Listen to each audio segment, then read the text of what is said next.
quote the great Vince Lombardi, "The achievements of any organization are the results of the efforts of the combined individuals." And to me, this field represents the very foundation of its construct: teamwork. Coach Vanderbeek, Billy Garbarini, Jay Parentoni, Brian Boyce, Craig Stiers, Pete Stiers, Kyle Franey, Sal Gambino, the AstroTurf crew, and many, many others. And to me, they embody the definition of being all in for the Ville.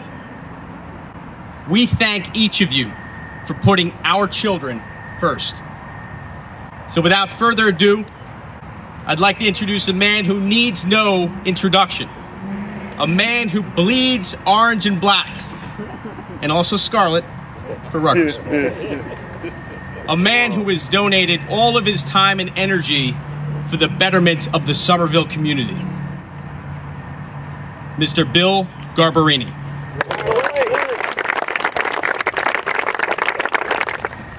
Thanks very much. I think the way to start this out is to give you a little history lesson.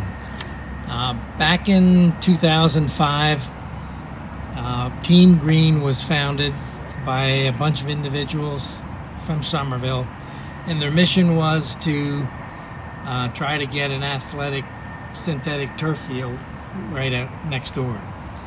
And in 2006, Jay Parentoni asked the executive committee of the Somerville Hall of Fame to join that group because it had needed a little boost, I think.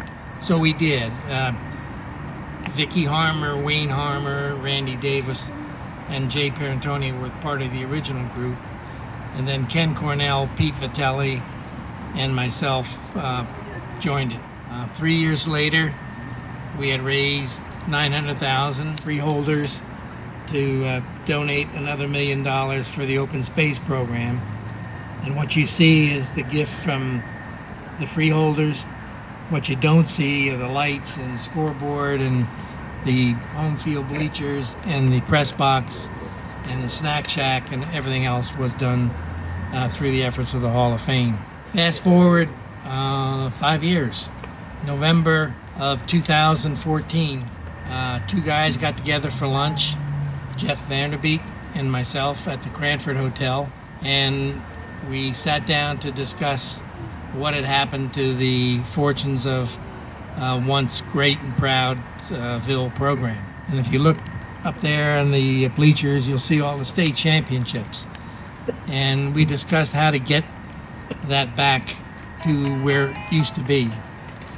And therefore, we both agreed that the way to do it was not to have these kids practice 1 day a week on synthetic turf, 4 days a week on a downtrodden dirt field, and then go out and play a game on Friday night on AstroTurf. Well, we set a plan in motion on how to do that. We met with Tim and Brian, who gave us the freedom to select who we wanted, what we wanted, and how we wanted. Before we could get started, we found out this field dirt was contaminated with contaminated soil. So Brian Boyce and Tim stepped up, and they put together a plan with GTA, which did the remediation of this field before we could even start. So this event should have started a month ago. So Jeff and Chris could have had the field, but it wasn't our fault. It was the fault of some lousy soil that was dropped on here probably 35 years ago. We then started the program. First, we needed a design engineering firm, and we selected Craig Stiers from Stiers Associate, who would design what you see here today. And then we needed a construction firm to do the base construction underneath the rug, and we hired Pete Stiers and PaveRite to do that. And lastly, we needed a synthetic turf manufacturer and installer, and we hired Matt Olds of AstroTurf to do that. Today, here we are with the results of that effort. So I would like to have Jeff and Chris come on up. I'd like to have, the Hall of Fame committee to come on up.